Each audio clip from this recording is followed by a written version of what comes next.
হতে চেয়েছিলেন pilot. Pilot হওয়ার খুব ইচ্ছে ছিল, কিন্তু এখন তিনি জনপ্রিয় অভিনেত্রী, কাজ করছেন সুপারস্টারদের বিপরীতে।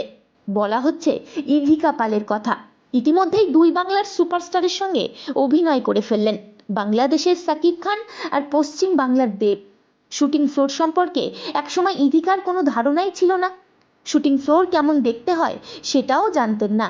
ক্যামেরার সামনে কি করতে হয় এই সম্পর্কে পোক্ত ধারণা ছিল না। আর সেই ইভিকা বড় পর্দায় একের পর এক ছক্কা হাঁকাচ্ছেন। বাবা টলিউডের টেকনিশিয়ান, বাবার কাছ থেকে ইন্ডাস্ট্রির ব্যাপারে প্রচুর গল্প শুনতেন, কিন্তু অভিনয়ে আসার আগে কখনো বিষয়গুলো ফেস করেননি।